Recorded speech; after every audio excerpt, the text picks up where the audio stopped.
everyone to the special meeting of the Bronxville Planning Board. We have one item on the agenda tonight, which is the application from Iona for improvements to their baseball field. Thanks everyone for coming out. We appreciate the interest everyone has in this potential project. Just a few things about sort of the order of operations here. First, we'll hear from the applicant. They've updated their application, provided additional information. We'll give them a chance to present about that. We also have some of our experts here tonight. We, on behalf of the village, retain counsel and consultants to help us look at these kinds of projects. That's helpful to have with us also.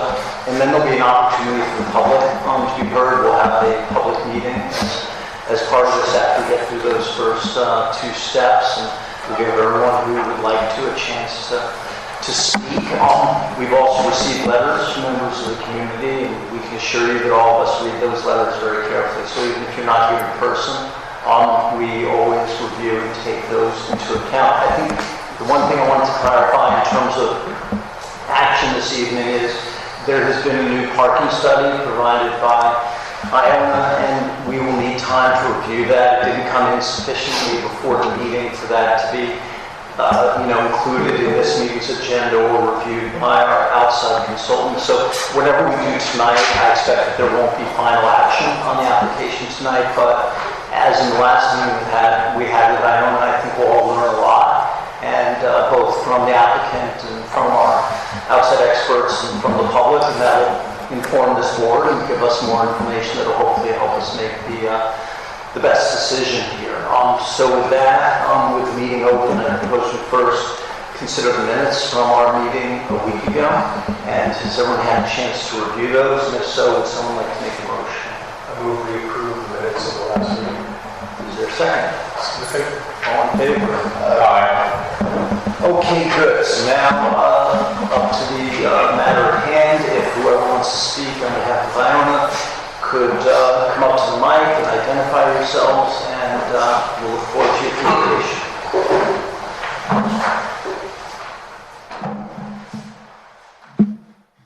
Good evening, Mr. Chairman, members of the board. My name is Mark Weingarten. I'm a partner in the law firm of Delbello, Donnellon, Weingarten, Wise, and Wiedeker.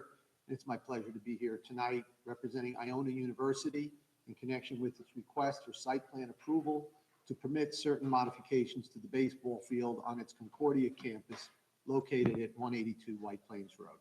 Joined by a number of people here, our team from Iona, Mike Smeriglio, the VP of Facilities and Campus Operations, Matt Glowowski, our Athletic Director, Richard Murray, the Assistant VP of Facilities, Susan Fiore, our General Counsel, as well as Joe Costavo, the Director of Bronxville Campus Safety, Buildings, and Grounds.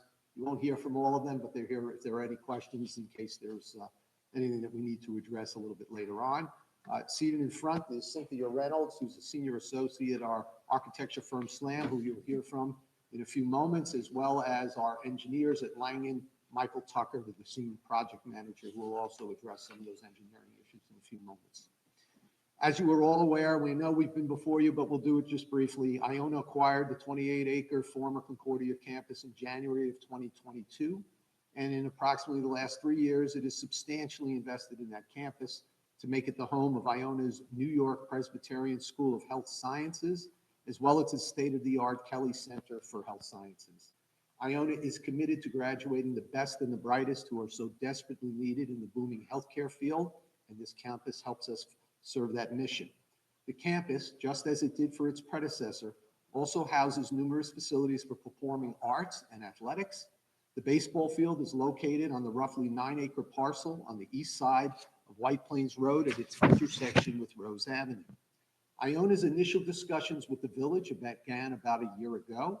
Iona filed an application in December of last year and worked with village professional staff and its consultants, responding to comments and producing reports and analysis, which led to Iona filing revised plans in April of this year. We first appeared before this board on June 11, presenting the proposed modifications necessary to enable the baseball field to meet the Division I standards. At that meeting, comments were received from your board and your professionals, and subsequent to the meeting, a memo was produced by your engineering firm KSCG Consulting. We responded to the outstanding comments in a letter to your board on September 22. Also in September, we not only responded to those comments, but we also amended our site plan application to include the property currently housing the tennis courts in order to incorporate additional stormwater management systems, which will result in a reduction of runoff from the property to Crawford Street by an average of 70% for the 110 and 100-year storm events, which you'll hear more from Mike in a moment about that. On October 8th, we received additional comments from KSCG, and while we have not yet had time to respond in writing, our professionals are prepared to respond to many of those comments this evening. The proposed project is really rather basic and simple. We'd like to maintain the same use that has been used on this field for quite many years, just make it a better facility. The proposed improvements consist of leveling the field, upgrading the dugouts, bullpens, spectator seating in the press box, adding a scoreboard, providing accessibility from the parking area to the field, adding safety netting, an outfield fence, a warning track, and a bullpen area. Essentially just making better the field that's there now. Again, we stress there is no field lighting proposed, as all games will be played during daylight hours. We anticipate roughly 16 to 22 home games between mid-March and mid-May. We have a full practice season where there may be 1 or 2 exhibition games played. Last year, we averaged 87 spectators per game. The impacts from this use compared to other impacts from development which are permitted in the zoning at this site are frankly minimal and not very different from the use of our predecessor. So with that as summary, I'm going to turn it over to Cindy, who's going to take you through a little bit more of the specifics of what we're doing and the changes we've made since you last saw the plan. Thank you. Thank you, Mark. For the record, my name is Cynthia Reynolds. I'm the landscape architect with the SLAM Collaborative. Thank you all for being here. We appreciate your time and attention as we continue this conversation. So quickly before we dive in, the big hit items in terms of what's different and what we'd like to touch on today. The drainage system has been adjusted. Mike will speak to that more in a few minutes, but you'll see we are now showing that the tennis courts will be resurfaced. The intent is that the surface will be the same as it is currently. It will be a fresh surface after the drainage construction has been completed. The other change that you can see a little bit, we used to, in the previous plan, have the walk continuing along further down Rose Ave and connecting down to the courts approximately here. We have instead pulled everybody in off of Rose Avenue as soon as we could and had that connection happen interior to the site. So let's get into this a little bit more. This will go for me. There we go. All right, I wanted to back up just a little bit because it's been a while since we went over the project drivers. So just for those who are just tuning in and a refresher for the rest of us. The field right now has a sloped outfield, which is an unsafe playing condition and not ideal in any respect. So our biggest driver is to get that to be a safe and functional outfield. The dugouts and the press box will be improved. Perimeter fencing will be replaced and improved, including some safety netting to help keep the balls in the field as much as we can. We'll be providing a scoreboard in this area, batter's eye here around number 5, and then we're going to improve the accessibility. Right now, there's no accessible path from the parking area, the main parking area for the facility, over to where the informal spectator seating currently is, because we will be generating a more planned out and intentional use. We want to also provide a better circulation flow. So this is the design as it is currently.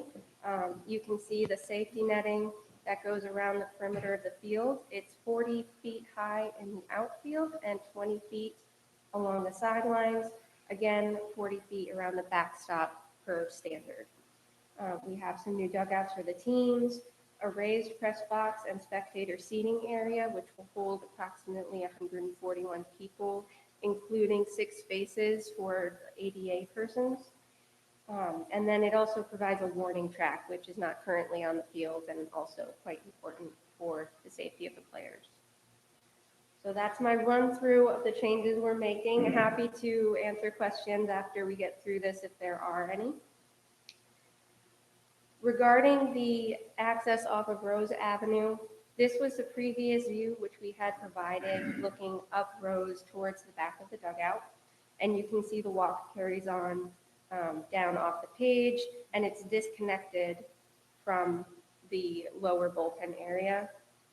The updated image, and please excuse, the perspective is a bit different. That's one of the responses that we adjusted for was there was a request that we adjust the images view perspective. So the sidewalk is now shortened. It stops here, and we have the perimeter fencing coming around.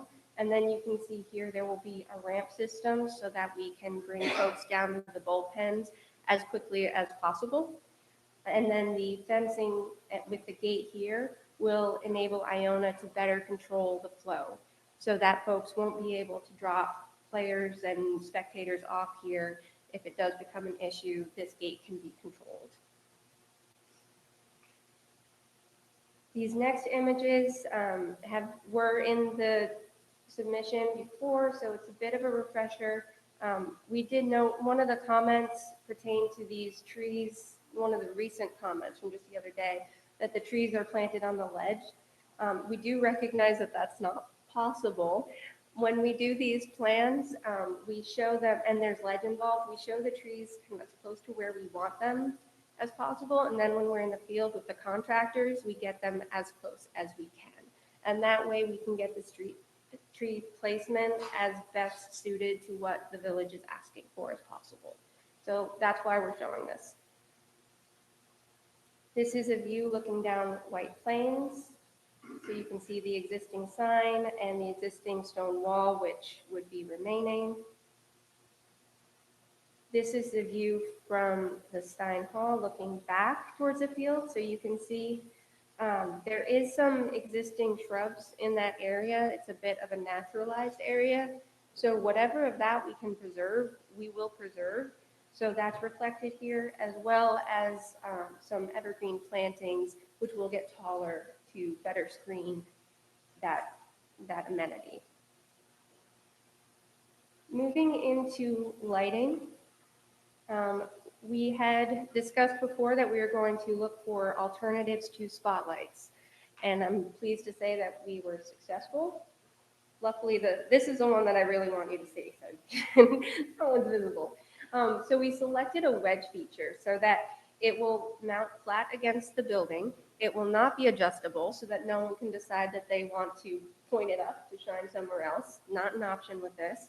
And it comes in two sizes, and we will be utilizing both of the sizes.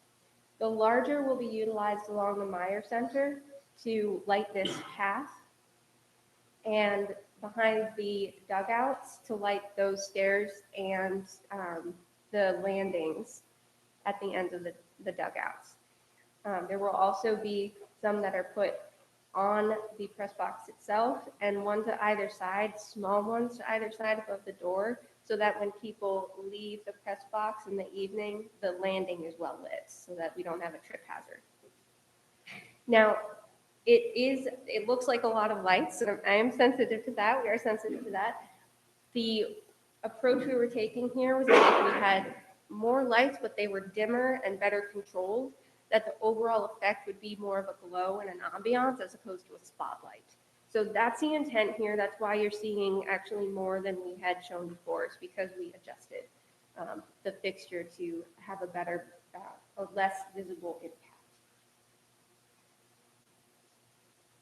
So the speakers, I know the PA system is something that's gotten quite a bit of attention.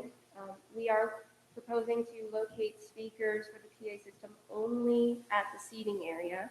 And we did have the sound study performed to determine where it would be best to put these and our best approach.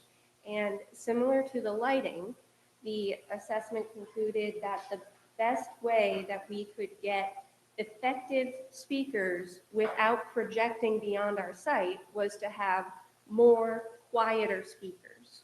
similar to when you're in an auditorium, you don't want one speaker in the center of the auditorium blasting at everybody. The good ones have speakers strategically placed around the seating area so that you get the noise coming from a few different places, but it's quieter, so it's more comfortable. So this is showing 5 speakers. They'll be mounted on these 2 poles, and you can see in this cross section that they will be directed downwards towards the seating. These speakers are going to be what would typically be considered quiet for a ball field. When the crowd is cheering, if you have packed stands and someone hits a home run and they cheer, you won't be able to hear the PA system. It will be drowned out. So the intent here and what has been calculated is that by the time you get to the nearest residential properties, the noise coming from the PA system will be background noise, similar to a lawnmower a couple houses down. You'll be able to hear it. If you can tell that someone's speaking, it would be muffled, so it's not going to be a really loud and aggressive sound once we're off the site. So again, we can come back to that with questions later on. For the site planting, not a lot has changed, quite frankly. We are showing there are some existing trees between the existing tennis courts and Rose Avenue. These are not new, they're existing to remain. We're going to keep as many of those as we can, and we believe that they will all be just fine. We are adding more screening behind the batter's eye and at the parking area to better soften that edge for the view from White Plains. For circulation, again, this has not changed significantly. I do want to reiterate, we are providing a double gate that is both for maintenance and for emergency vehicle access to the field.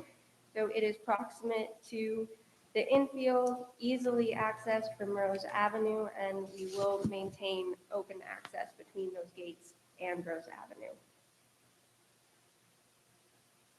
That just flew by. We almost passed all the fun stuff. Okay.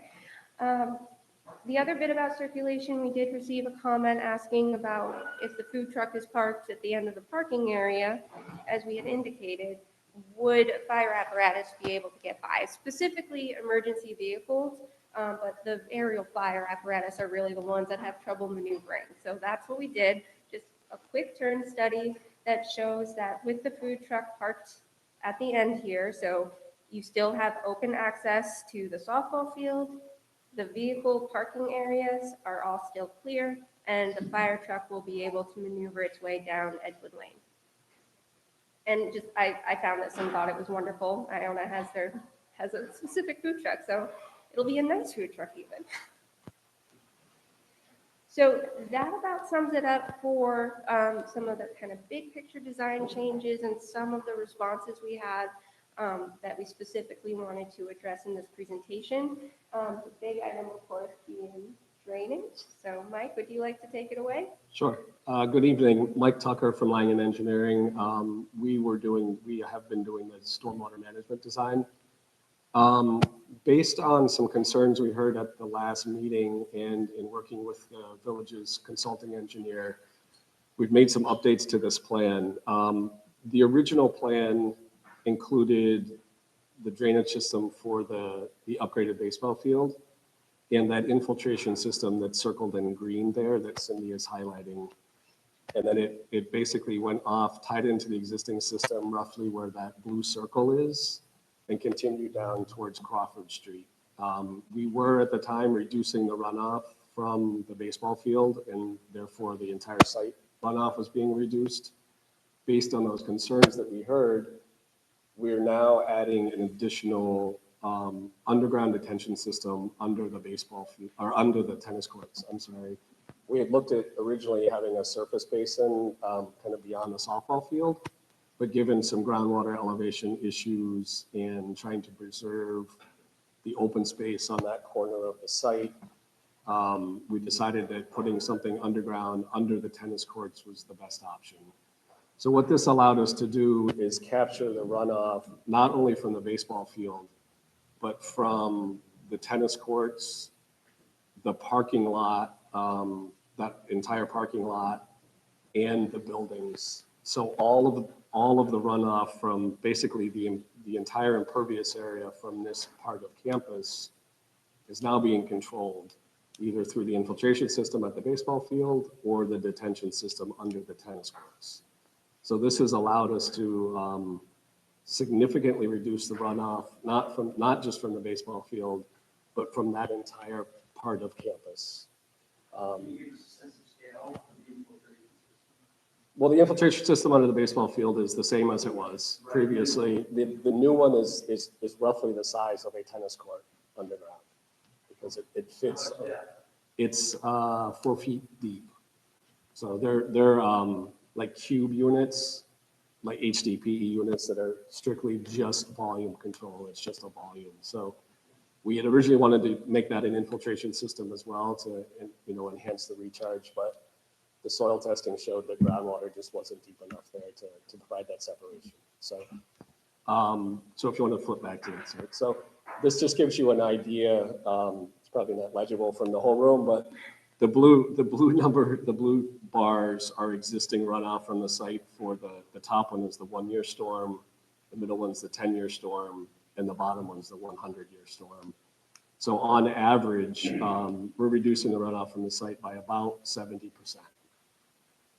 to Crawford Ave. So that we've done a significant improvement by adding this detention, and we think there will be a big benefit to the existing system on Crawford Ave and to the village there. Have you had a chance to see what the village is planning on doing at Crawford? I don't know if you've had a chance to. We've talked to your village engineers about it a bit, but don't have the significant details on it. We were only focused on what we could control on our site at this point. I think it'd be helpful to change to because the village has spent a lot of money. We're going to get to the public comment. We hear you. Public comment, but I think you can see why we're asking the questions. The village is undertaking significant improvements to the drainage or let's say the house. Okay. Property, so we like to think about this in terms of, benefiting the neighborhood. Right. Yeah. All, No, that's great. And I guess the point I was trying to make was that what we're proposing here is more than just a benefit to the college, but it is a benefit to the downstream system because the flows are being significantly reduced from what we can control to that system. So. Can you talk a little bit about how, those obviously the biggest leak of rain to go through your system into those yellow holding tank underneath the test. Correct. And then it will slowly, at some point, flow out. towards the Yes. buffer when Yes. When it's less. Yeah. So there's an outlet control structure that has a weir in it. So it allows that system to fill up and then will slowly spill over. It's hard to explain, but think of it as like a bathtub. So you fill a bathtub up really quickly. Sometimes if you're filling it up really quickly and you're draining it, it still fills up. So it's similar to that. So if a big storm comes, it's filling up, some water's coming out, but at a much slower rate than would be coming out if it was just a huge hole in the bottom of the bathtub. So it doesn't go and monitor the downstream buffer area. It's still really in bad shape. It will wait or it will just. No, It's not that sophisticated. it's not that sophisticated. That's something, that it's designed to that volume basically was designed so that when 100-year storm hits, which supposedly once every 100 years, but we know that may not be the case these days, it will hold that much volume basically while letting a little bit out. But it's not necessarily controlled by what's going on further downstream offsite. If you get a big enough storm, that does still, you're better off. I'm sorry, I don't know if I understand your question. Big enough storm, but you're still better off downstream for having this. Exactly. Yes. Yeah, because otherwise that whole storm event will just be coming out. So we'll be holding a pretty significant volume of runoff in that case. And at the same time, some of the runoff from the baseball field is being infiltrated, is being recharged back into the ground. So.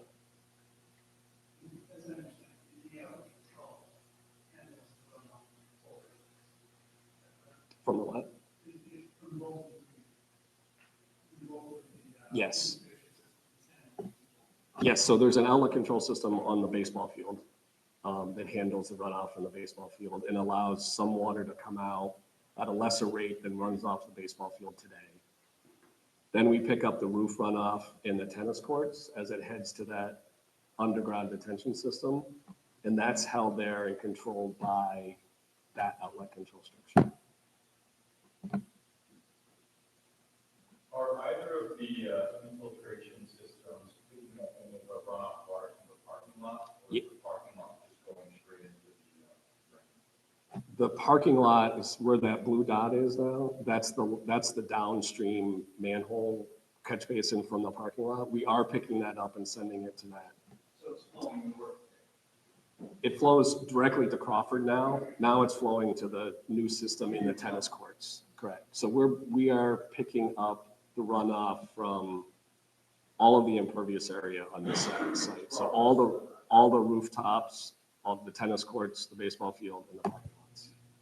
Is all that flow due to gravity or due to pumps? It's all gravity. Grade basically go from left to right across the page, drops down towards Crawford.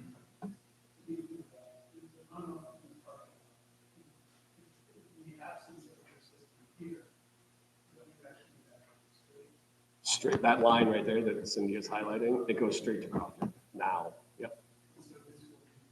Correct. So just to be clear, the G parking lot, can you highlight the G parking lot on the diagram? Yeah, so water gets there, where does that go? There's a series of catch basins and piping that now flows straight to Crawford. Now we're picking it up, and that new pipe that you see, that dark line, is all new piping that's sending it to the new detention system. So the detention system in the top right part, it doesn't go to the Yes. baseball. No, it does not.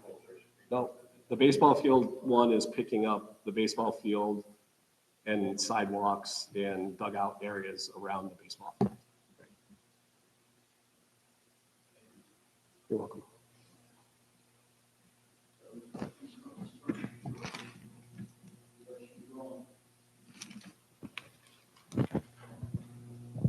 We have one big step to make. Thank you. Appreciate your time and attention and welcome any questions or further discussion. Yeah, I'll start with parking, which is not addressing here. You know, I guess a little frustrating with the parking study and trying to have that sort of part of the record for this meeting. Was there something that held that back?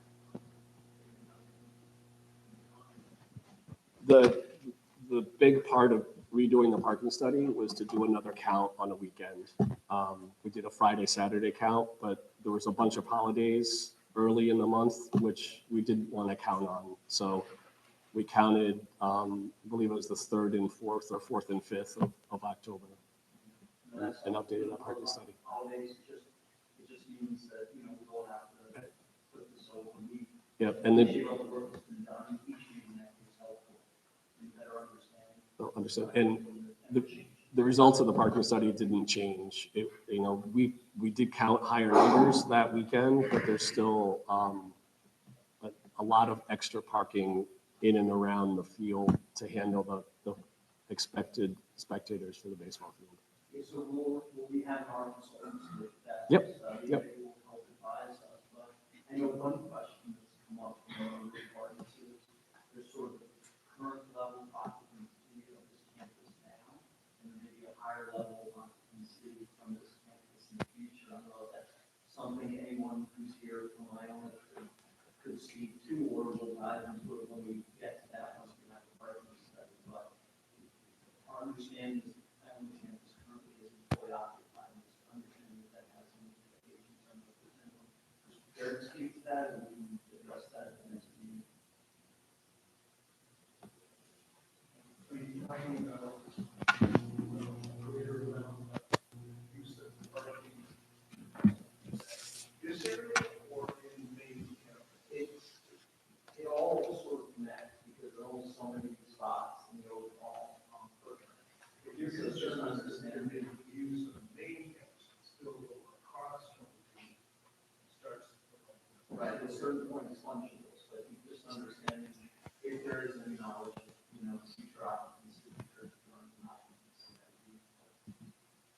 Hi, Mike Smirglio, Senior VP of Facilities Operations at Iona. Our plans change quite often. As you may know, we opened up Boehm Hall to students as a dorm. So we are currently housing 42 students there. Students do go back and forth with shuttles that leave every half hour on the dot. It's just a round trip to New Rochelle and back. We have 2 shuttle systems that do that. Our club sports players come to the site in shuttles as well. Our health science center is doing well. The programs are robust, and we are targeting additional programs to be handled, we have buildings on site that we currently have no plans to use at this point. But that being said, we're in a lot of buildings on the site right now. So there is 1.5 buildings that we're not using. Any other questions from this for facilities? And typically, no current plans for this area, other than the one you've heard about, the softball field, for example, is. We don't have plans to renovate the softball field. Of course, by virtue of our drainage system, we will renovate the tennis courts. We do have a minor plan to do a facelift on the interior of the building, but it doesn't add any more occupancy. As a matter of fact, we decreased occupancy in March in that building with the expiration of the lease of our tennis company that's there.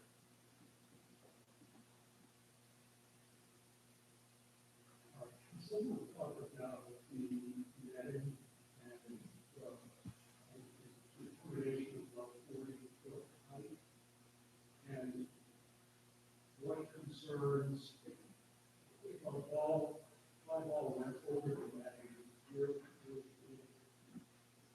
go? Other than 20 foot.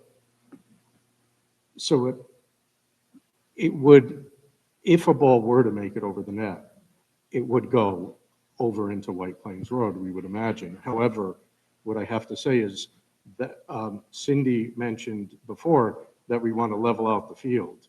So we're sinking that field down 8 feet, and then that net comes up on top of the current grade. It will be, Cindy, correct me if I'm wrong, 40 feet above the wall. Sorry to correct you. No, that's fine. It will be approximately 40 feet above field elevation. I would like to point out that a home run ball is at 30 feet, and we are going to have the outfield fencing, netting be stopping at 30 feet, and then an additional 10 feet of safety netting will be on top of that. So there'll be a little more give in the safety netting, and it will drop straight down. So the likelihood of having a large quantity going over the netting is significantly reduced from the current situation where there's only a 20-foot netting along part of the outfield. So we are greatly enhancing the safety in terms of providing more appropriate netting for this field. I'm sorry, can you help me clarify, what are the 2 types of netting? There's a 30-foot net and there's another 10 on top of it? Yes, it will be the same safety netting, but the outfield netting will be the lower 30 feet. So basically, if a ball hits that, it will bounce back a little bit and it will still be in play. Like at Fenway, exactly, yes. The top 10 feet we're providing only for safety reasons to catch anything that's above that would be considered a home run, so that we can catch the majority of those, which will be most of the balls that have a chance of getting out. So you get a ball from the wall of the outfield. It's not a home run. Let's say it goes 30. That's my non-baseball expert understanding. Yes. Yes, yes. So it's like the green monster goes up 30 feet. How many feet to right field long? 301. 301. Yes. And exactly. Yeah, you see it in the lower ball. The Green Monster is 319 feet away. So you could build on 310? 19 foot green ball. Is there a study done to determine the 30 feet and additional 10 feet? Fair question. We did not perform a specific study for this project. We did consult with the vendor of the netting to get their expertise on what they typically see, what they would recommend for this situation, so that we could get a good understanding of kind of what are the best practices in the field. We also have a few people in my office at the SLAM Collaborative who work a lot with athletic facilities, and they were also very comfortable with this as a kind of typical situation and a good safety measure. I'm sorry, go ahead. And currently it says 20 feet. Yes. Yeah. How many balls go over the 20? Have there been any accidents, incidents? I have not counted, and I cannot speak to the local 911 calls regarding baseball injuries. Hopefully none. The question you labeling all this is, would there be engineering or aesthetic issues if you went high? Imagine both. So there are engineering challenges, yes. Aesthetically, these fences and netting systems, they do tend to disappear. Just because, as you can see in this image, the black netting, it becomes quite transparent. However, the columns which support it, the taller they get, the bigger they get. So that's going to just get bigger and bigger, the diameters. What I don't know is at what height you would need to bring the columns even closer together and start doing cross bracing. So if you go too much higher, that's like the engineering. It's going to become a bit more complicated. We did feel that with this as a more typical height, it's well engineered and it does still disappear for the most part so that it's not an eyesore to the community. If you go to the foul pole in the right field, straight across 22, you're essentially on a campus, right? Or that one of the quote unquote residential. There are also some houses on Boulevard, if she goes up an inch. You're right. Those are houses on Boulevard, so the lower ones aren't, but they're private ones. Right. And I So think if we want to be very specific, it's going to land on the fence between the properties. And, but if you the first house on. Thank you. You get to about 360 feet across. Right? All the houses. Sure, but there's, a lot of vegetation on that side of the point too, so I would worry that it wasn't wrong. And there's a good bit of vegetation, sure. But you told me, that first house on the floor is the best. If you go beyond that house, and you probably have a problem. Right? Just one crazy question. Field is currently 40 feet away.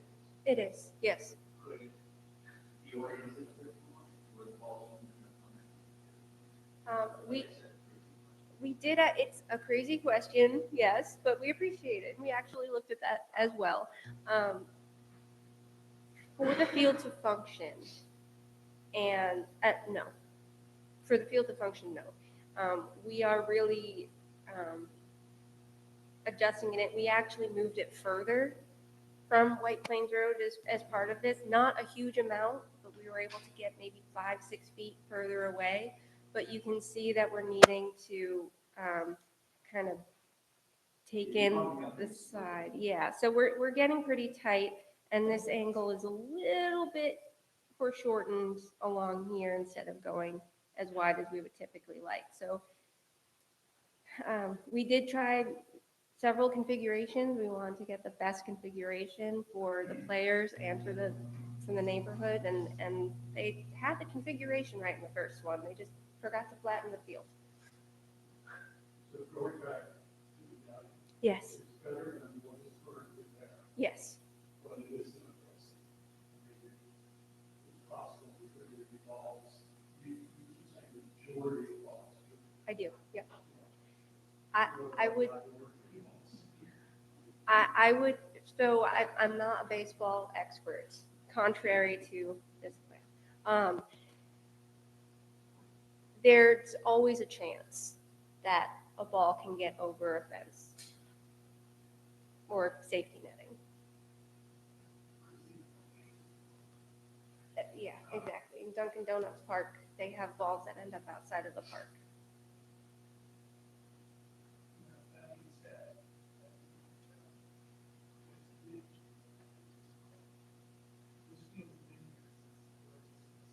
Yes.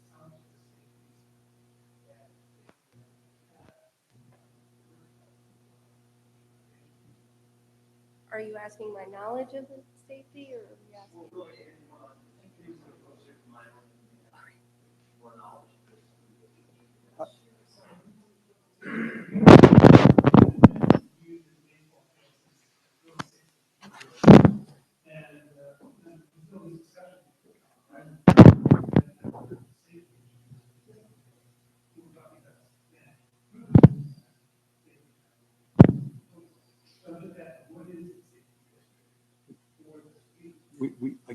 We purchased the campus in 2022. We haven't any knowledge of it since then, of there being a safety issue. We don't have information. We've actually asked, and we just don't have any information, but it may not exist. So we're just not familiar with it. We have asked, we did want to have that information available, but we just don't have any. And again, the field is being used now. It has been used over the last 3 years. Now, this will be a little bit different, but it's the same use. And, again, legal niceties, from the standpoint of the State Environmental Quality Review Act, we are improving the situation at any impacts that we are creating with respect to this identical use. So from a legal standpoint, we've more than met. It's the same with the stormwater.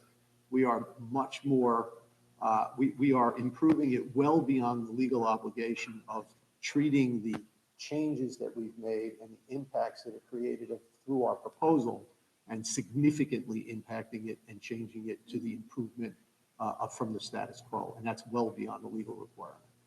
And we're happy to do it.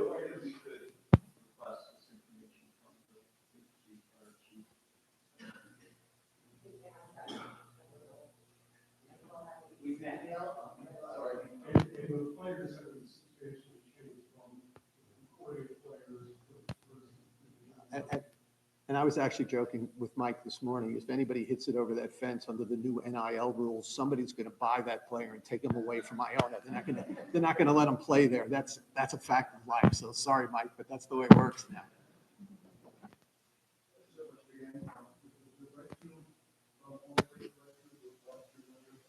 301 people. 301. Then there's some room between, from the right of way, between the fence and the street. The street has to be at minimum 50 feet across.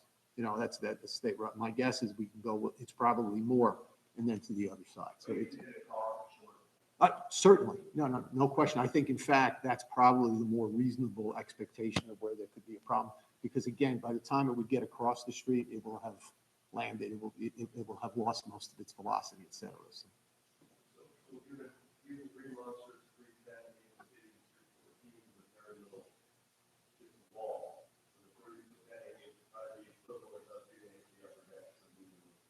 Yes. It can, certainly. And as we said, and again, to stress, and then it's common sense. It has happened, and I'm sure it's happening, but if it was happening all the time, I'm sure we all would have heard about it. It's just not something that's happening all the time. And I'll also mention again, we're talking about 20 games a year. I mean, it's practice, but we're talking 20 games a year. To make sure we keep the fencing issue in the ground, can you just go over for me what the existing fencing is around the field and what the new fencing will be, to understand where you added fencing? Yes, I'm pondering what would be the, if there's an effective graphic. I go.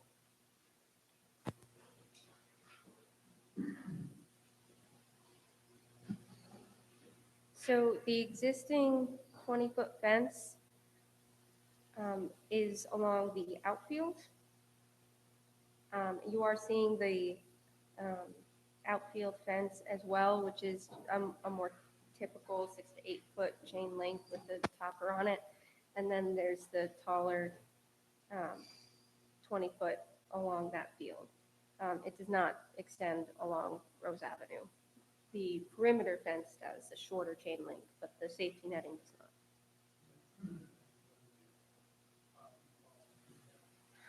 5 to 6, yes, I believe. It may have some taller sections through here that I wasn't able to see with the vegetation.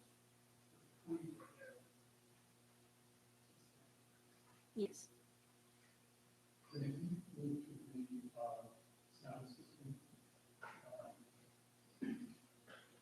how does this compare, maybe you don't know the answer, but how does this compare to the school? I don't know the answer to that. And we don't have study information about that other system. I did actually ask the sound engineer if he could provide any thoughts on that, and he said he couldn't provide anything reliable without having studied whatever study they did for their system. So you're saying here, the number of speakers, because they're more localized, whatever public term is, it will not carry that cost. Yes, that is the design. Okay. Versus just one big speaker. Exactly. Blasting out. We had homecoming last week in Roswell, and I live about 2 blocks north of the school, and I could hear the announcer and everything. That would not be the case with the sound system here. That would not be the case with this sound system. It was pretty impressive. I'm getting that impression. So there are a couple things that our sound study engineers recommended. Part of the design of this is you'll see the speakers are actually a decent sized speaker. That's because with a larger speaker, you get the better technology and voice clarity so that you don't have to be as loud for people to be able to understand you. That way they can keep it at that lower level. It's able to be understood close by, and it fades that much faster. So you don't end up with that staticky sound that they keep trying to up the volume so that people can hear because everyone's complaining. It's nice and clear so that it can be heard in the stands without it needing to be very loud. The orientation of field is good in this sense, it points away from the person. Yes, yeah.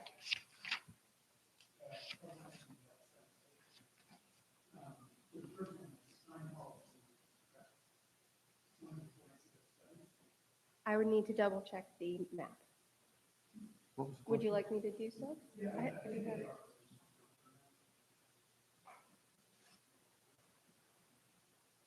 You can give me a moment.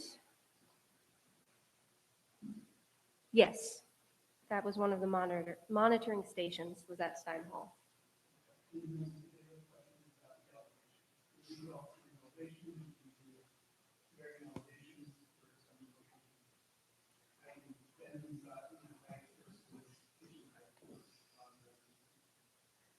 I do not know of any height elevation change that was done in terms of placing the monitors, so we can get back to you on that and just confirm.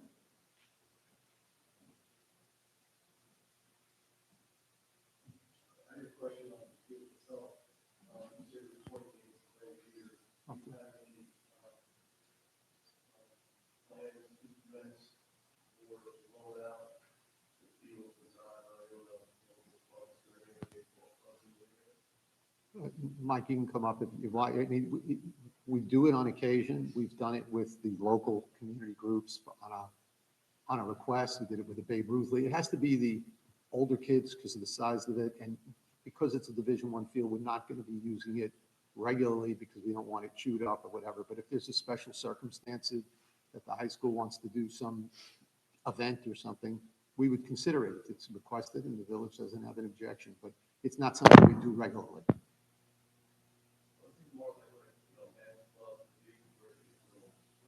No, again, this is to be utilized at a top level of Division I, and we can't have it chewed up, and it's just not going to be something that's going to get rented out on for that kind of a use. It would have to be a special occasion.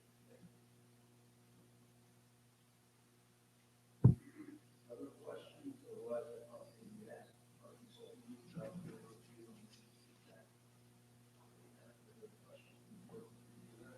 You have some here from coming up. I know your review is not complete, but.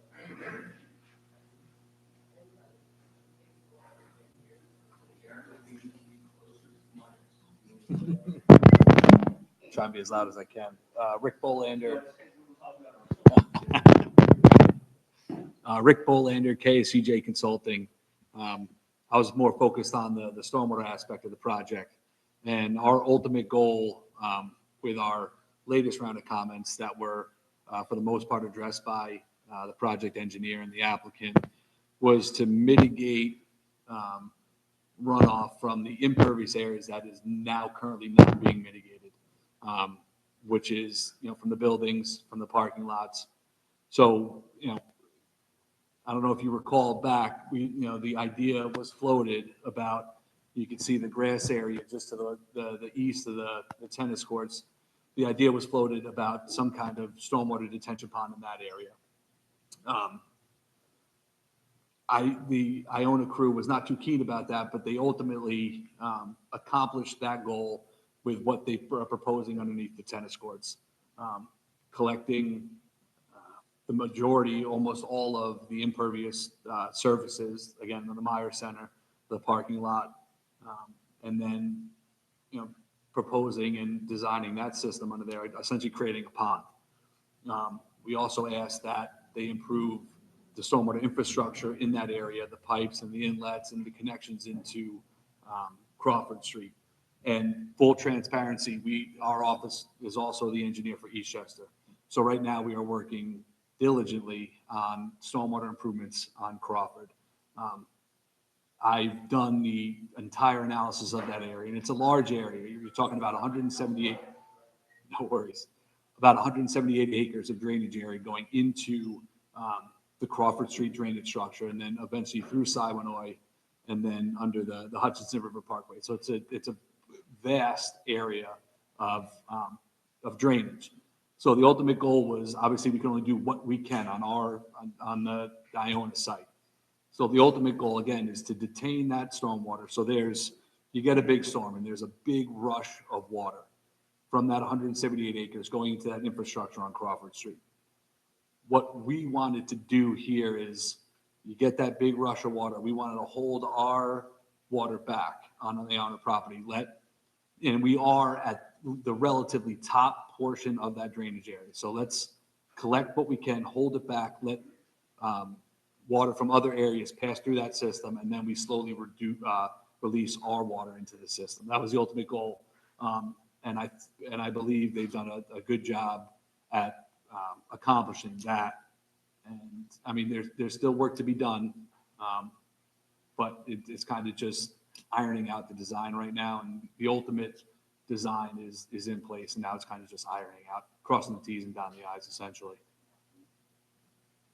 Is there also some here from Colliers?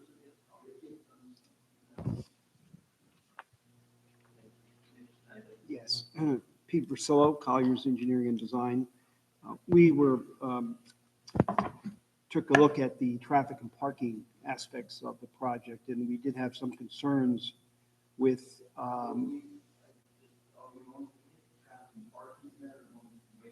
well, I can address what I've reviewed to date, if you'd like. We can hesitate, and I can wait until after I review the latest document and come back next time, that's fine. Yeah, my guess is that our next meeting will have the updated study. Yeah.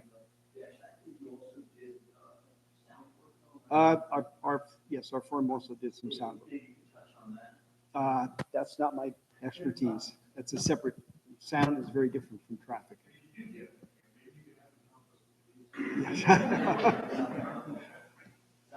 Appreciate you coming out. Oh, I think our- that's- our that- teams would rather have That's fine. their updated study, your reaction to that Yeah. updated study, and that way we're not going through it twice, and you're not.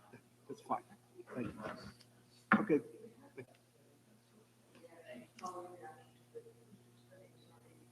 You did not receive this.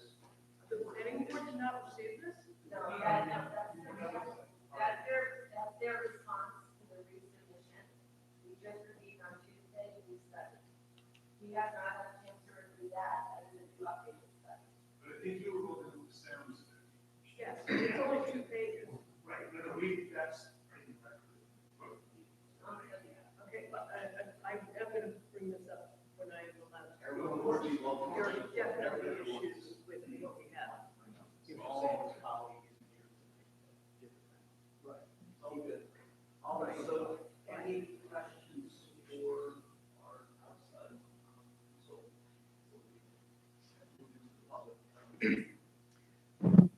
I'll just say a few words. Eric Dorsch from KSCJ Consulting. Just to be clear, Rick's also from KSCJ. He's the reviewing engineer, and I'm the reviewing planner.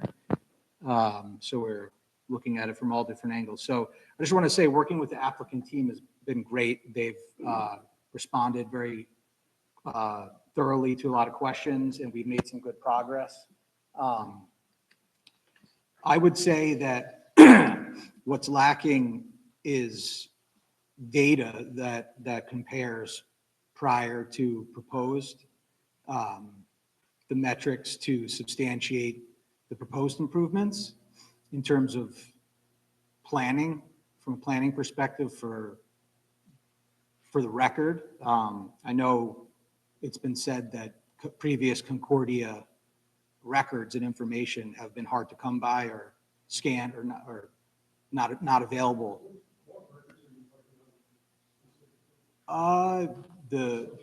Such as sporting attendance, schedules of sports games, schedules of the tennis, schedules of the Meyer Athletic Center, just to understand the circulation and programming, the way it was run, essentially, the facility. And how do you, or if someone could, maybe if you don't have the metrics to speak to that, essentially,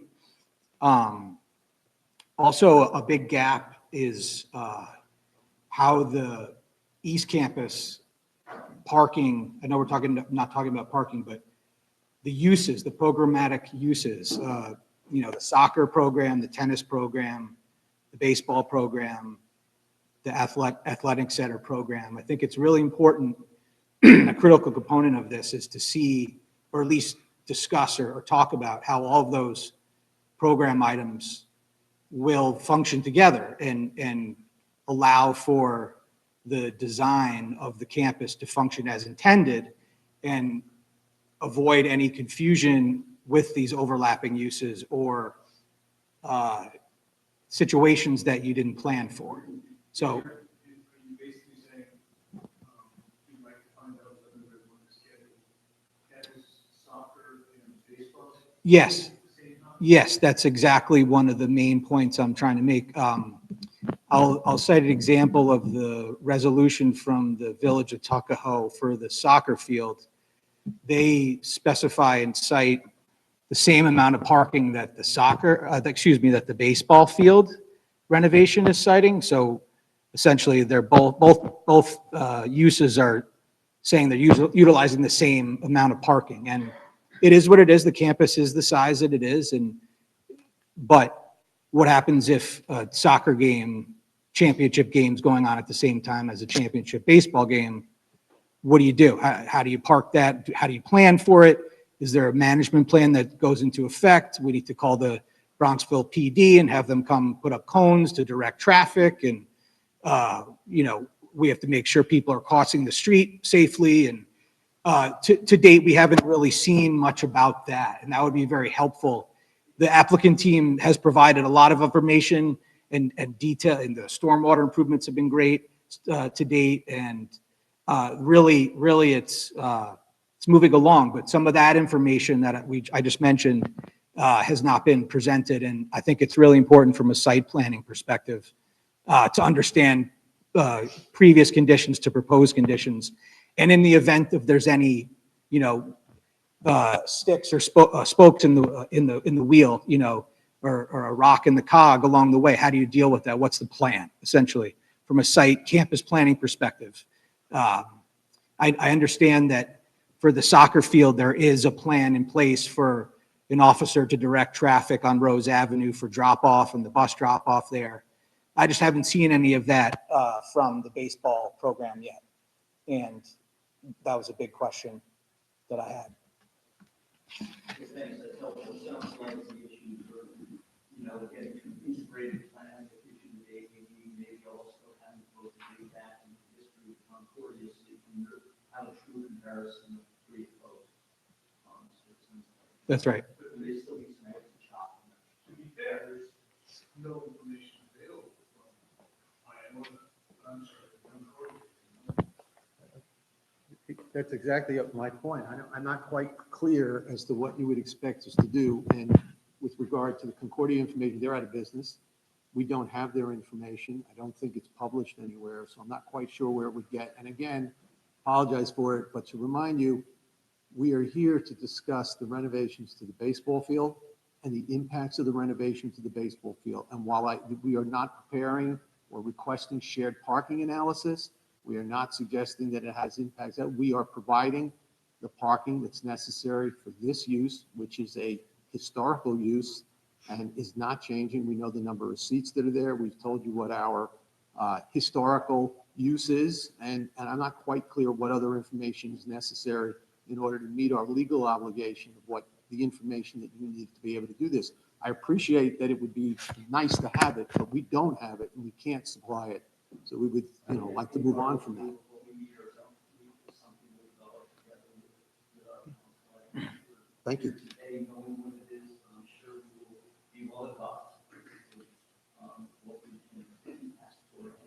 No, I would just say, to respond to that, just maybe some schedules then of some planned sports schedules of all the projected times and dates of an average schedule, so that could be just assessed.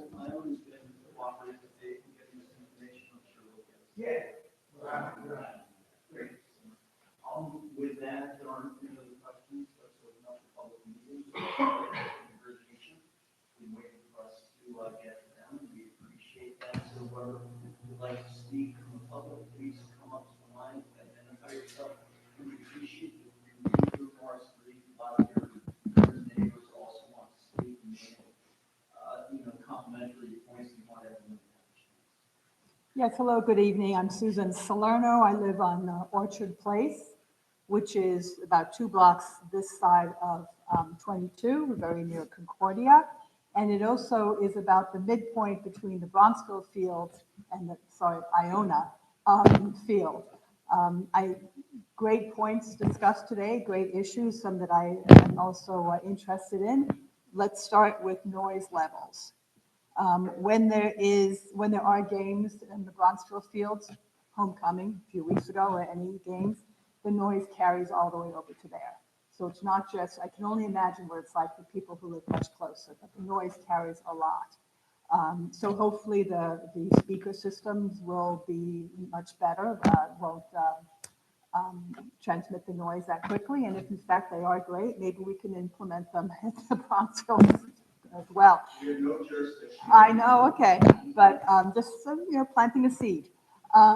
Perhaps, so this is not only when the weather's nice and we're outside in the garden, but even with the windows closed and doors closed, we can still hear it.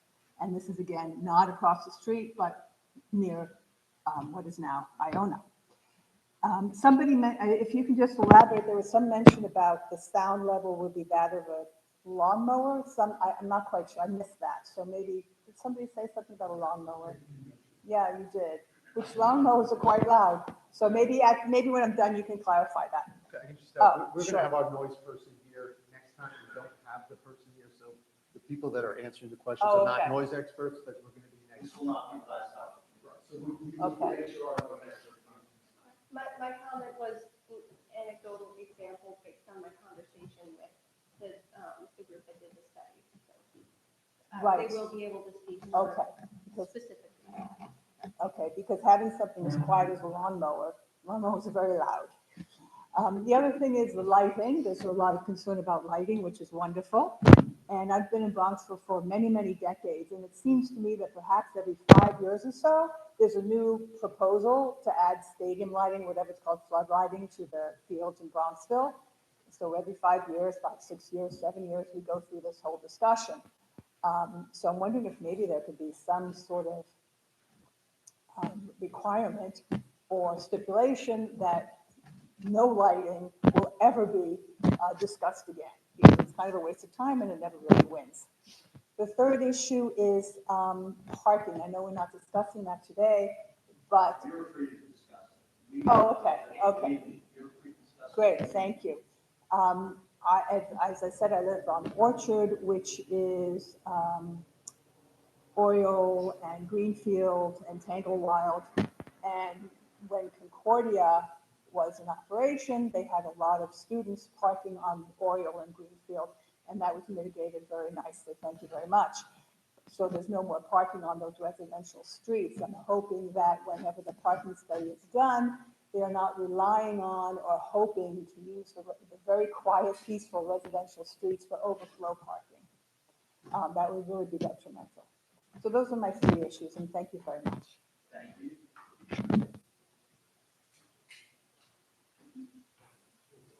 Whoever would like to go next. Sorry. Can you hear me?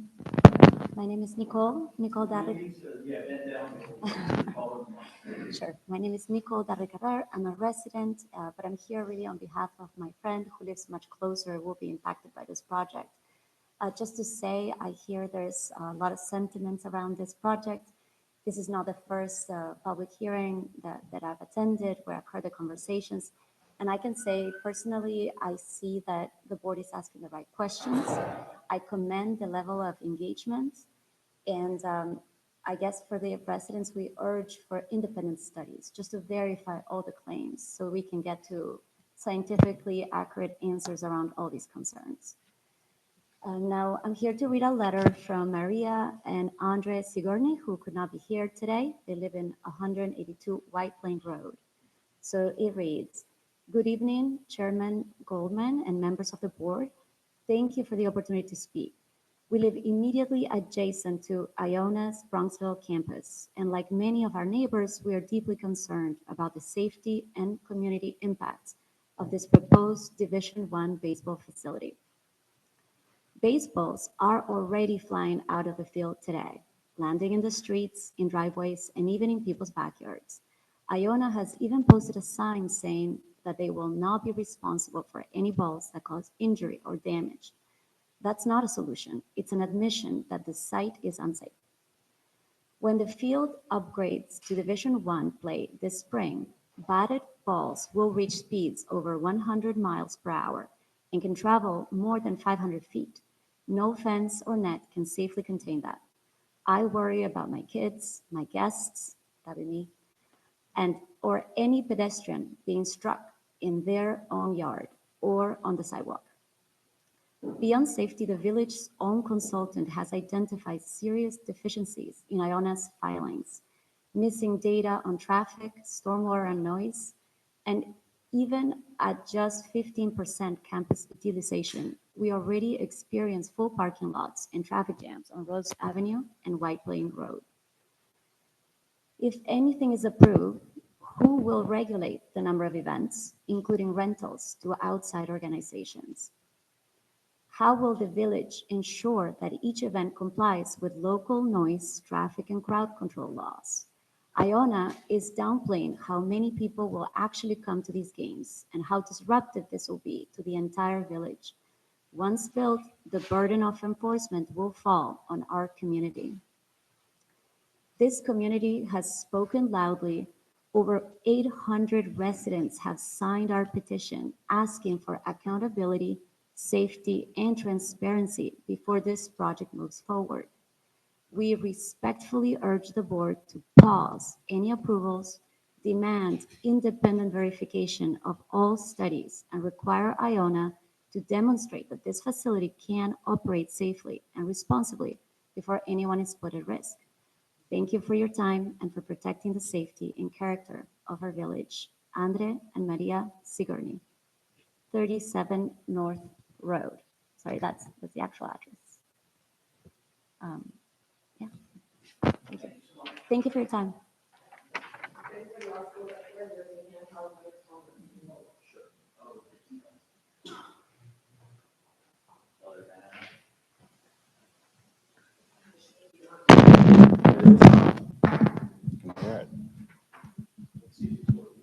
Check, 1, 2, 3. All right, I'm Michael Lander. I live at 2 Hobart Street, directly across from the field. I wrote a letter. I do regularly get balls in the backyard as long as I've lived there, which is 10 years now. 3 or 4 a year minimum, well into the yard. Or do they roll in? I don't know, they just appear, my dog eats them, chokes on them, et cetera. I would say, look, we don't know if anyone's been hurt since 1960. We don't know if anyone's been hurt since 1960. Sure, that's a nice legal argument to say, but that just means we've been lucky. What happens when a ball hits a car, spins off a tire? We just don't know when that's going to happen.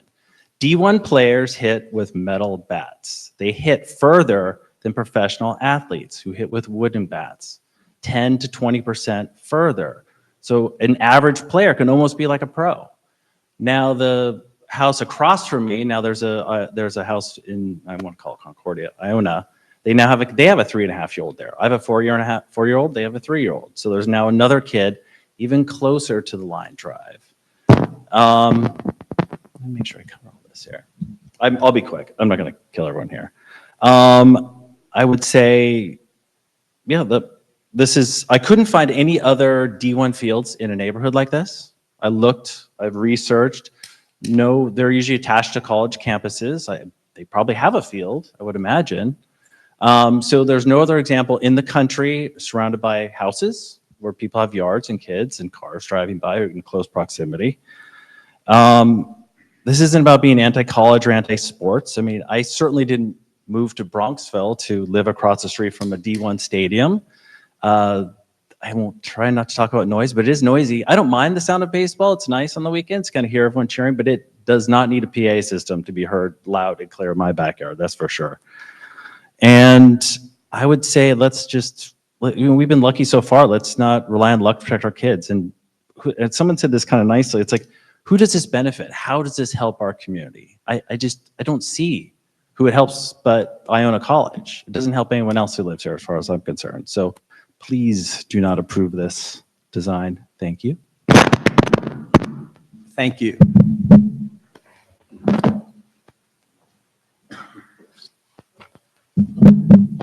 Yeah, that seems to work better. Hi, everyone. You can hear me? So my name is Neve Hartnett-Merluccio. I'm a resident of Bronxville for over 27 years, and my oldest son attends the nursing program at Iona University here in the Bronxville Health and Science campus. And I am just so thrilled to have Iona in our community. I can't say enough good things about them. I think it's great that we have a great school here. We have great colleges. We've got Sarah Lawrence. We've got Iona. This is like a win-win for everyone. And I think this is the first time I've seen this today, and I'm just so impressed. Look, all I can say is just that, Iona, along with New York Presbyterian, have invested heavily in our facilities and infrastructure. And, this property could easily have been bought up by developers when it came up for sale. And, thankfully, Iona is the ones that bought it. I can only imagine what we would have had to deal with here otherwise. And I think any investment in our green spaces, and obviously we do have to address the concerns of the residents within a reasonable manner. But, I would support this. And I think that the board here has done a great job. And, I just think that, Iona is on an upward trajectory in their rankings, and we should be supporting them in having a baseball field of this quality. And it's so great to have D1 players, and I hope to go to these games and watch them with my kids. So thank you very much. Thank you.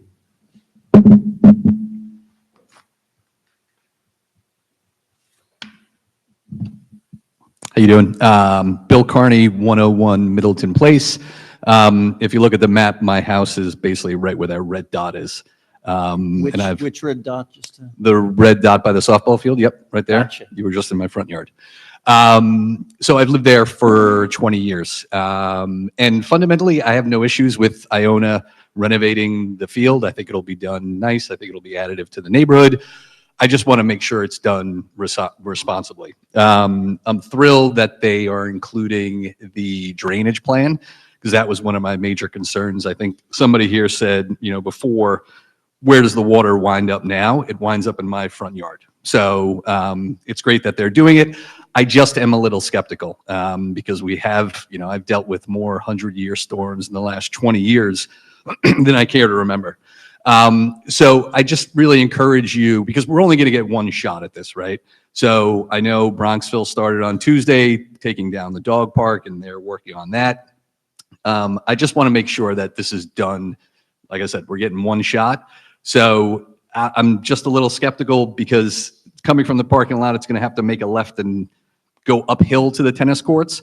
So I just want to make sure whatever catch basin they're putting at the bottom of that parking lot is big enough to handle all of the water, because it's like Niagara Falls when there's a heavy storm. So if there's just one little sewer drain, it's not going to catch everything. It may catch some of it, but it's not going to catch everything. And when they turfed the soccer field, it was a big debate about the stormwater retention, and they were going to collect all the water. They put that in, and then it actually got worse because they were directing 100% of that stormwater into the Crawford system. So I'm not an engineer. I would love to see, look at the plans more deeply. So if we do have access to that, I would love it. But I really just encourage you all to really dig in and, make sure that what they're putting in is going to be, acceptable to what we've seen there. The second area is parking. Since they put the turf field in, the parking there has definitely gotten worse. When it was approved at Tuckahoe, Iona had said, because people brought up the parking issue, Iona had said that they would have 2 attendants at every event there. That was, 4 or 5 years ago. That has not happened. There's double parking there constantly when there are games. So we can't really allow Iona to police themselves. The field is not a public park. It's not going to be accessed by the neighbors. It is strictly going to be used by or rented out by Iona. So really, they should maintain the burden of the parking and the issues there. They mentioned that they were going to move up the sidewalk and the gate on Rose.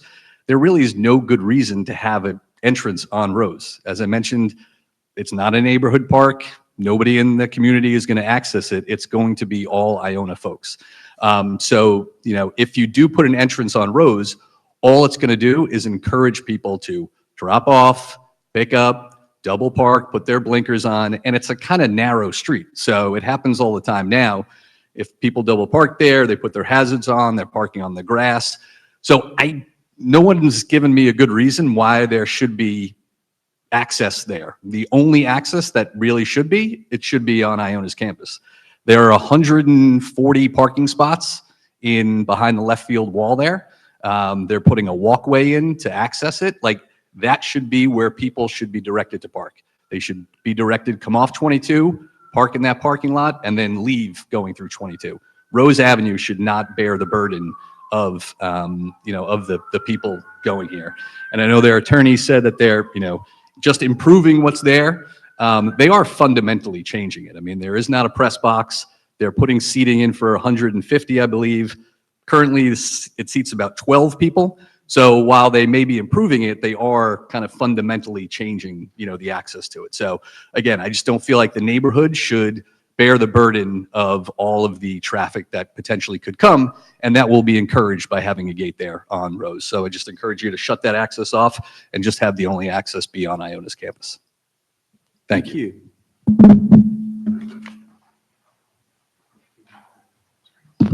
Good evening, Glenn Cassis. I'm actually Bill's neighbor, and if in the spirit of neighborliness, I can make the comments here.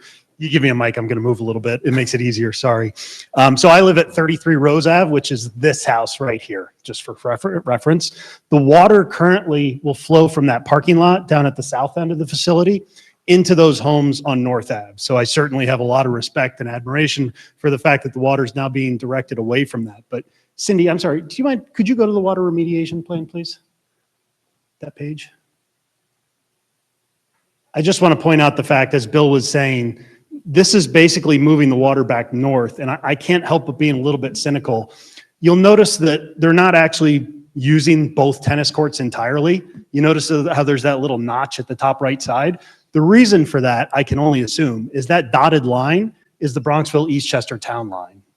And if they were to go over that line, probably they're doing another set of meetings with another town board.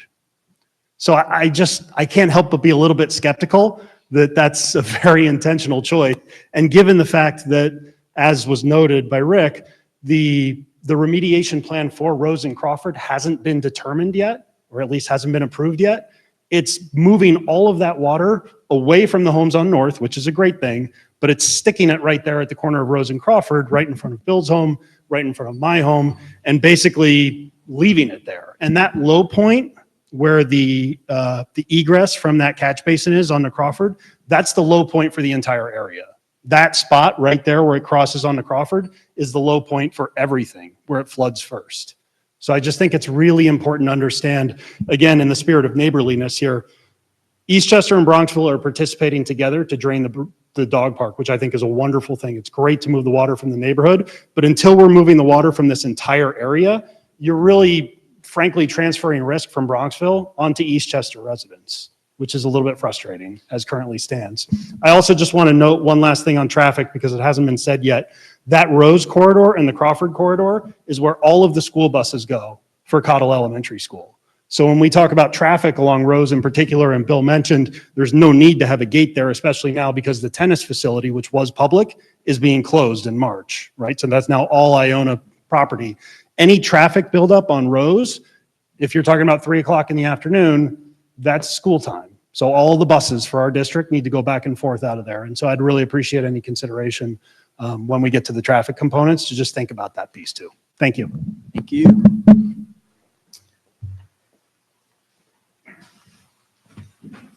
Feel free to use either microphone. I'll use the one that works for that you hear me. Hi, my name is Carolyn Moriarty, and my husband Don and I have lived at 44 Edgewood Lane for more than 30 years and raised both of our children here. So I'm also a board member of the Concordia Conservatory, so I have that hat on too. What I'm hearing consistently tonight to almost every question is we don't have the study yet on that. We don't have the data yet on that. Speaking from my own perspective, I don't think that we can decide anything until we have all the information. I know that every time we move a door in our house, we go through the village for 6 months to get the proper permits. We're rule followers. And one of the things that makes Bronxville such a great community is that we're all rule followers. We all work together. I would never do anything in my neighborhood that would disturb one of my neighbors. And I think that this Iona University project is all about Iona, and there's absolutely no consideration of the neighbors. And I'm just going to pick one specific. We could talk about the parking study, which we haven't seen. We could talk about any aspect, the lighting, I haven't seen enough detail. But the specific issue that is concerning me the most is the sound analysis that we requested at the last board meeting. The community very specifically asked for a comprehensive sound analysis. And what we got, and I'm sure most of you have seen this, it was a 2-page summary from Colliers essentially pointing out what had been done wrong on the limited, I think it was a 3-day study, because they said the battery kicked out, and it was done on August 15th. Now, August 15th, you think a campus is in full operation on August 15th. They also did different sound levels. Every study I read said that the greatest noise is at the second level of the homes because it rises up and goes in the windows. The study was only done on the ground level and geographically left out Edgewood Lane and the intersection of Route 22 and Rose Avenue. So I ask you, intelligent planning board people, what is the use of a study that is too short a time, geographically inaccurate, and came to the grand conclusion that they anticipated 40 level decibels? No proof. They anticipated that. I mean, you're all intelligent people. I'm appealing to your intelligence. Question this, question the motives, hire experts that are not financially connected to the project. I won't use the word conflict of interest, but one could consider that. And I think that it puts Bronxville Village in a very vulnerable position to just assume that these things are going to be done the way we were told. I was told 3 years ago that there were only going to be graduate students on campus. Now we have freshmen, sophomores. If they don't get parking permits, they're going to park on the street. There can't be any off-street parking, and we have to put that in the parking study. Put the onus on Iona. It's their project, but you can control all of our destiny. And if you believe in the Bronxville community as profoundly as I do, that's what you will do. Thank you. Thank you.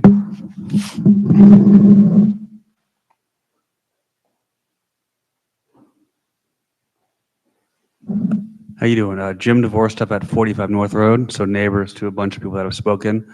And listen, 45 which? I'm sorry. 45 North, so we are like basically a center field from the softball field.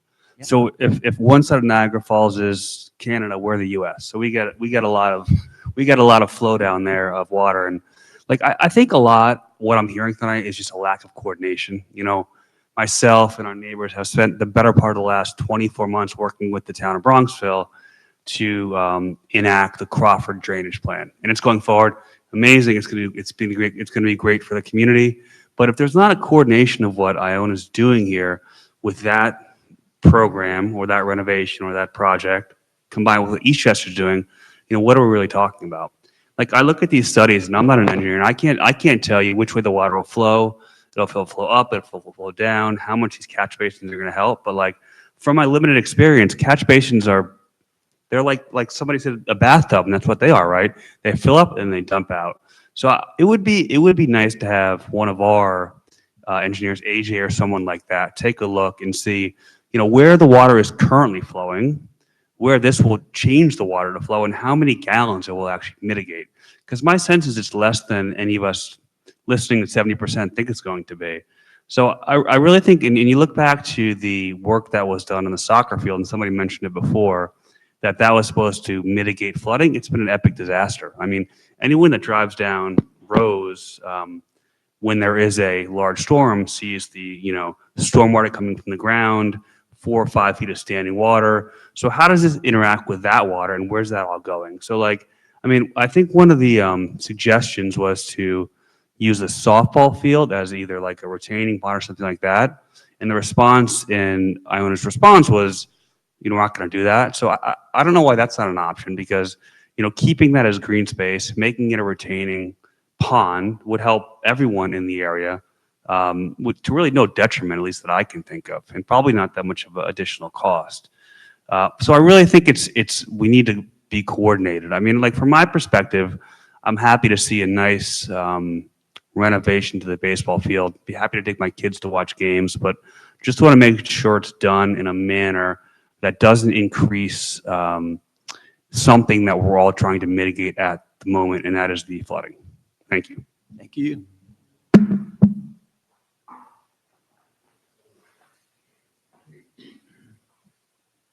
Anyone else from the public? Take your time.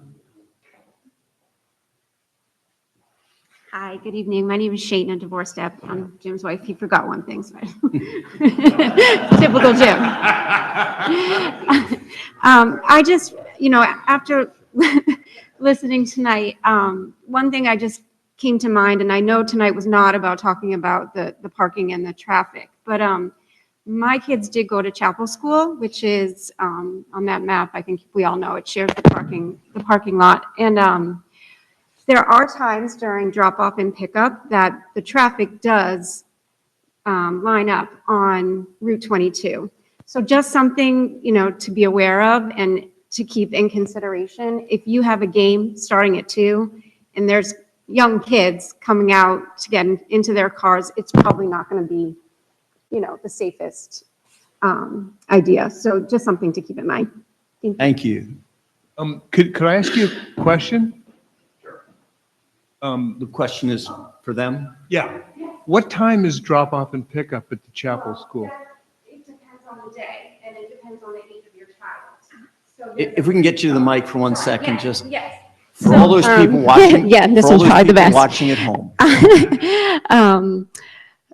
It depends on the age of your child. So, I think the younger kids are probably the ones that we have the most concern with. The 2s, I think they get out at 11:15, but I know when my kids were in the 4s, they get out at 2:15. And so that's when you get the lineup, because what they do is it's similar to Bronxville, where the kid will, they bring them to the car, and then if the parents parked, they have to go walk their kid to the parked car and whatnot. So just something to keep in mind. And then if it's a half day, it could be, 11:30.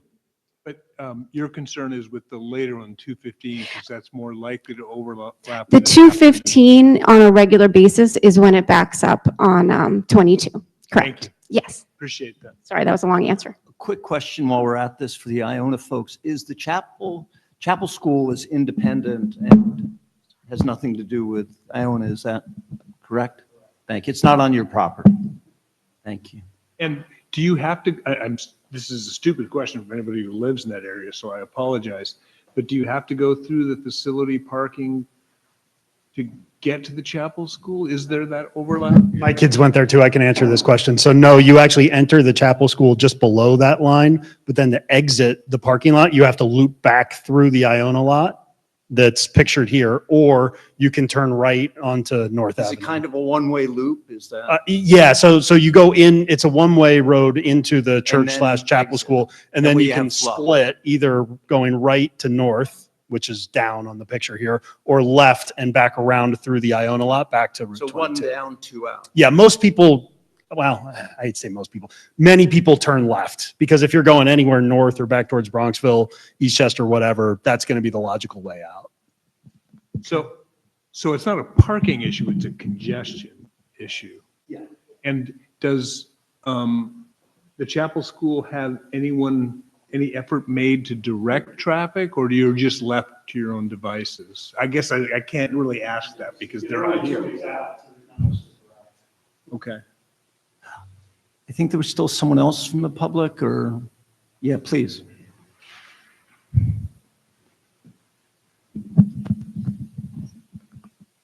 See if this works. Okay. Hi, I'm Erin Seifert. Actually, the talking of the driveway is perfect, because if you were to follow out from Chapel to the right, you would get to North Road. My house is 2 doors down from that. So if you go from the proposed baseball field over Stein Hall to Chapel, you basically hit my house, along with the Moriartys and a number of other people. So Maya Angelou once said, when somebody shows you who they are, you should trust them. And I think trust has a lot to do with this. Somebody mentioned the parking situation. You can go by, despite the promises, for example, that there would be somebody to help make sure and manage the soccer parking. That hasn't happened. When we talk about the sense of community that Iona says that they want to have, if you take a look at the more than 400 pages of resubmission, There's actually a conservatory, a music school, a nursery school, an elementary. That's nowhere in any of their discussions of anything. And the reason I think that's important is when you talk about lighting and noise, those are the two areas that will be impacted so significantly. And all due respect to council who's saying that historical use isn't changing, it is, because you're trying to get a new athletic league to be able to participate in that. And so you may be thinking you're improving the situation for Iona, but you're not for the neighbors who are there. When we think about trust, the Iona president publicly said, and I quote, "Contrary to false information spread online about this project, lights are not and have never been part of the baseball field renovation." But yet we know that it is, even from today's presentation. For example, quote, "Two of the existing pole lights near the tennis court will be replaced with new pole lights to meet the campus standard. These are decorative acorn features, etc." So these are new features, new mounting heights, and new illumination characteristics that otherwise aren't even being discussed. Even here today, we heard about wedge lights, but we didn't hear about any of that. There's a music school that's literally on the other side of this field. But baseball, we talked a lot about netting. That's great. How about balls going into the school? The scoreboard on the picture that they show theoretically would be blocking light into that school. And when you're talking about the PA system, it was designed for amplified speech and intermittent music during games. And so while they're saying the off-light sound will remain below 40 dBA, that rests on a narrow set of assumptions. So think about if you're in class and all of a sudden you hear everybody cheering and clapping. That's not part of their sound study. When you think about the hit of the bats and you're in the middle of nursery school and you hear all of that, because you might if it's an after-school program or if it's practices, none of that was factored in. So when they're doing a sound study, I would ask that they do a legitimate sound study when there is actually something going on in town, not on a random August day or on a holiday or something like that. Take a look at the parking, take a look at the traffic, take a look at the noise, because if on their own science study, they talked about the ambient noise and 40 was what they recommended, and then it says at a concert hall it should be 20. So anybody who's having music lessons, you would expect it to be quieter. So by their own sound study, they're basically challenging the needs of those schools. So it's things like that that I would ask that the language be very specific when they're talking about lighting. The light on the new lights will go off of the new metallic structures, right? Light reflects. They're saying that it won't be a floodlight. We heard that. It would be more the effect of a glow and ambiance rather than a spotlight. But to say that there's no new lighting isn't true. And as somebody who lives nearby, I don't really want to hear the 20 games, and I don't really want my kids' lessons to be negatively impacted by the sound. So I would just ask that you take a lot of scrutiny to the sound study, the lighting study, the traffic, and the pattern, because that will, all due respect to council, negatively impact us. Thank you. Thank you.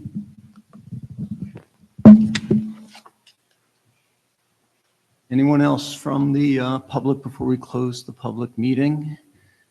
Seeing none, I think we'll close the public meeting and go into discussion. I'll kick off with a couple remarks and then let's dive in, please. I think, you know, we've learned a lot tonight, both from the presenters from Iona and from the public. And each time we have these meetings, I think we learn more, which is valuable. I think the one thing I would want to note is we had a prior meeting, and I think based on the resubmission from Iona, they were listening at the last meeting. And I think there have been some constructive changes to their program since we had last met. And I'm certain that they are also listening tonight. And with that, I'll kick it out to anyone else from the board who would like to comment.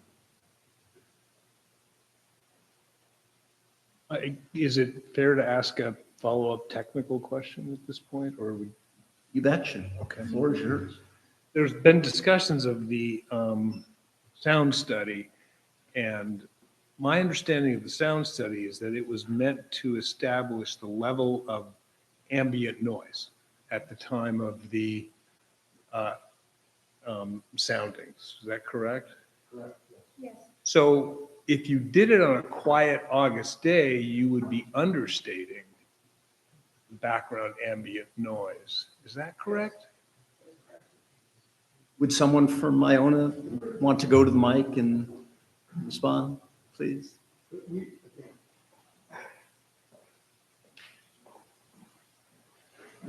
I'm going to respectfully request that we put this over to the next meeting on noise because we don't have our expert here Oh, tonight. okay, I'm sorry. And we will have our expert at the next meeting and we'll certainly address the question. Okay. That you've asked. But you don't want a lawyer's answer to your noise question. No, thanks.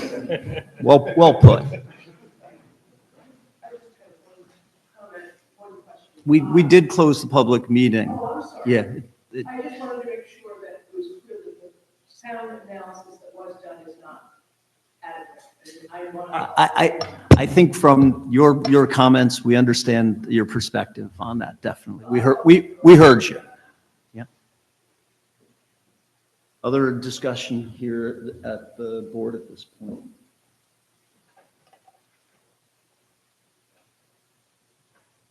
I'll make a few comments. I think one of the challenges our planning board regularly faces in this community is how do we continue to progress and encourage investment in our community, which we recognize, whether it's the homes or the commercial district, can be very dated and needs to be updated. And it's striking that balance of allowing real estate owners to develop and modernize their properties without impacting their neighbors. And whether it's a home that's being updated to be increased in size or renovated, or in this case, Iona trying to update a field that was frankly left in a dilapidated state, right? We have to recognize Concordia left things in a very difficult position. We've reviewed homes that were left in dilapidated states that we wanted to maintain and wanted to renovate, but was effectively condemned. And so there's a lot of that work. And I think what we're trying to do, what this board is trying to do, is trying to find that balance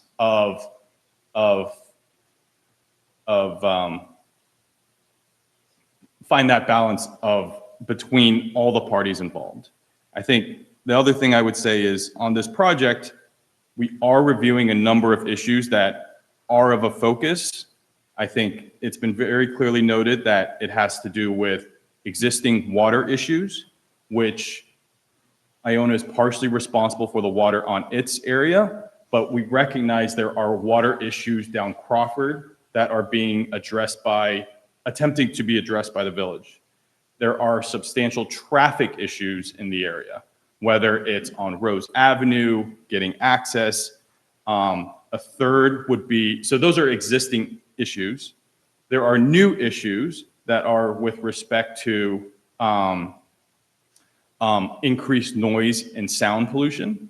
And then the other one would be appropriate safety in the area, right? I think those are the big four ones that have been articulated here.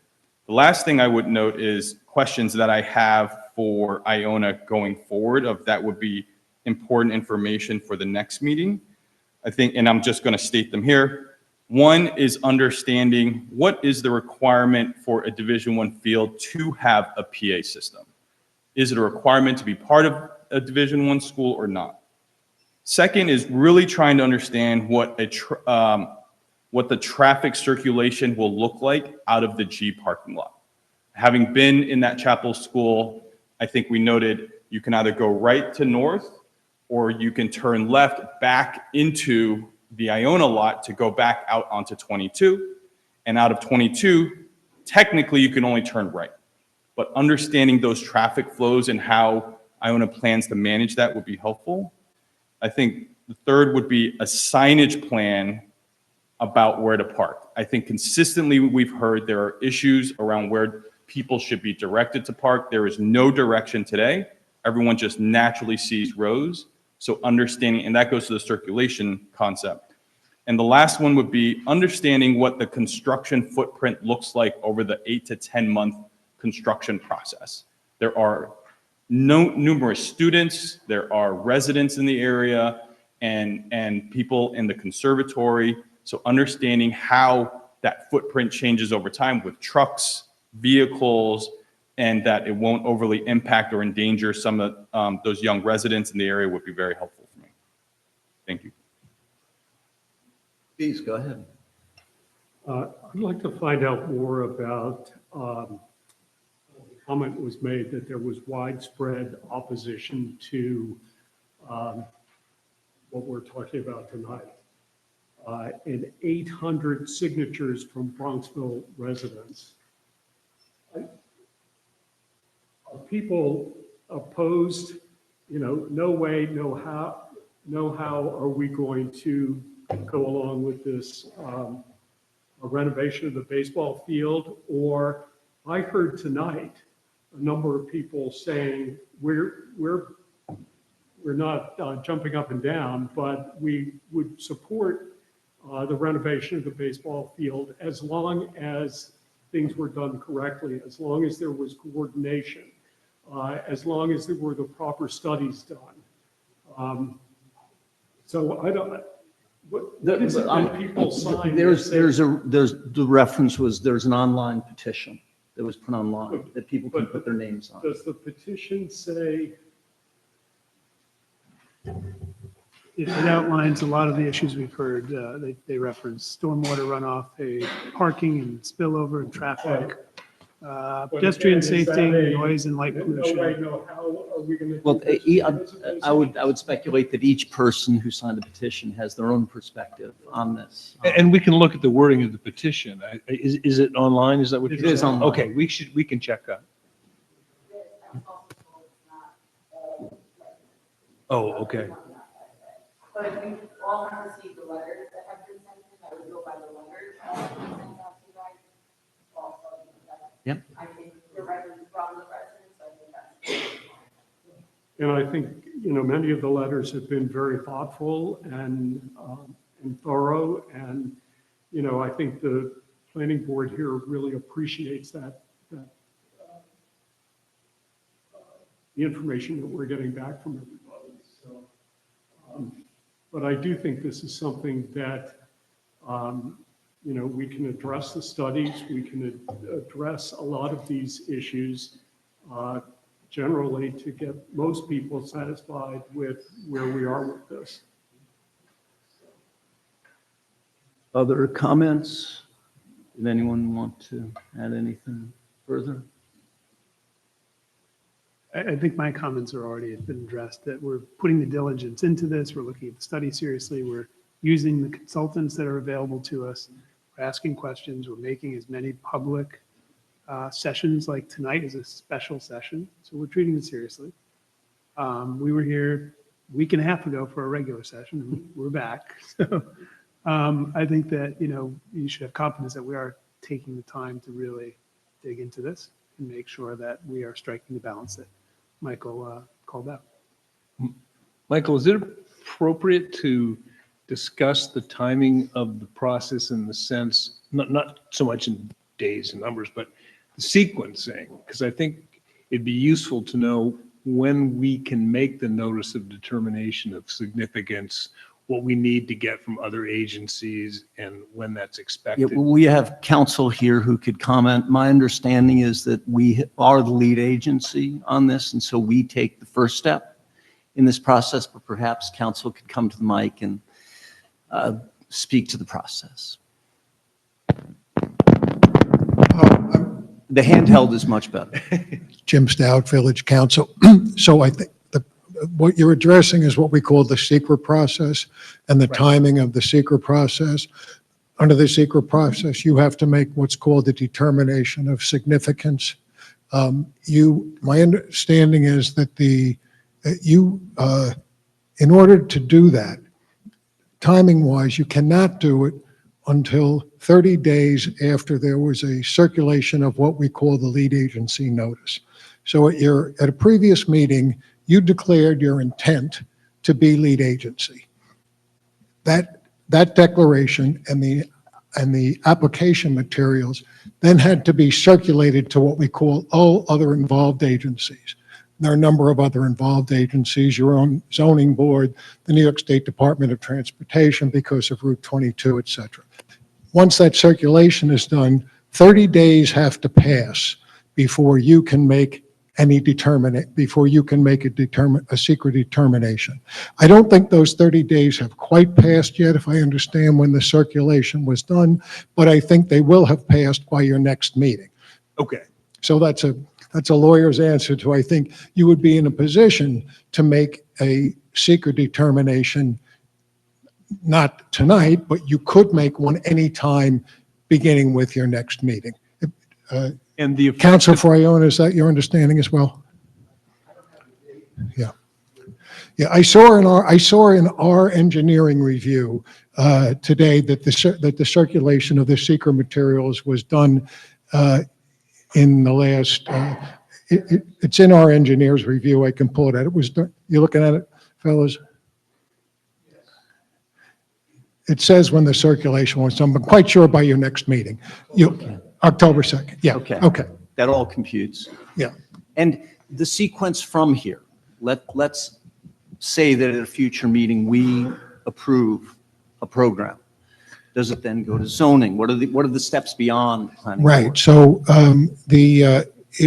your zoning board, there's also variances involved with this. I think there's a little work needs to be done to exactly define what they are. They probably haven't been totally defined yet. I know I saw in one of the review memos that a little more data is needed about exact distances and so forth. And probably the applicants were waiting to know whether you had any minor adjustments before they absolutely nail them down. But at some point, this is for discussion with you and your consultants, but at some point, you will, so to speak, release the applicant to the Zoning Board of Appeals. You'll be at a point where you think you've done enough review. You may have comments for the zoning board. You may have recommendation for the zoning board. So at some point, you'll release the applicant to the Zoning Board of Appeals for the zoning board to wait to make its decision on the variances. You'll be deciding, and this is something, again, that we can discuss internally about how this wants to be sequenced. You'll be deciding whether you want to release it to the Zoning Board of Appeals, let the Zoning Board of Appeals make their decision, and then come back to you for the final determination on the site plan, depending on what the zoning board does, or whether you'll want to grant some kind of an approval conditioned on the zoning board. That's all to be discussed within the next few weeks. And they have other permits they need to get, but in terms of board approvals, In terms of our role. it's your board, it's primarily your board, the Zoning Board of Appeals. I think there's already been some discussion with design review. So is that responsive to your Yes. question? Okay. Yes, I have an additional question, which is, there's no requirement that we wait for input from the other involved agencies. After the 30 days passes, we're free to make that determination. Right, well, the waiting is the 30 days. Yeah. Yeah, and then the secret process is something you could talk a long time about. Depending on your determination, the secret process could continue. Your initial determination will really be whether the secret process has been concluded, or whether you want this to go into a deeper secret process that then has its own quite lengthy timetables. And so just to pick up one more point, Jim, from what you raised is, I think some of the timing will also be up to Iona, as they've heard tonight, as they make judgments about what, if any, changes in their studies or in their plan they would make based on this. They will determine the timing for when they think it's right to come back to this board. It could be at the next meeting. It could be at the meeting after, to correct me, but I don't think we have them on a short leash of any kind. That's correct. That's correct. They may say to you that, we're going to need more time between this meeting and then between this meeting and the next meeting, and also you need to get their responses in enough time in advance of your meeting. So they could say to you, we're not looking to be on for your next meeting since we had this special meeting tonight, but the following meeting. That's all. But I think in general, what we're trying to communicate here, both to the public and to Iona, by having this special meeting tonight, is we're prepared to, work promptly as the parties are prepared to work. Okay. Thank you very much. Welcome. Questions for our experts while we're here before we consider a potential adjournment. I think, the bottom line for everyone here is that we've learned a lot. No decisions tonight, but I think we're getting closer to something that would be actionable here. And so we'll look forward to further steps in this process, and we appreciate the input we're getting from everyone. And with that, if there's a motion to adjourn. So moved. Second. All in favor? Thank you, everybody.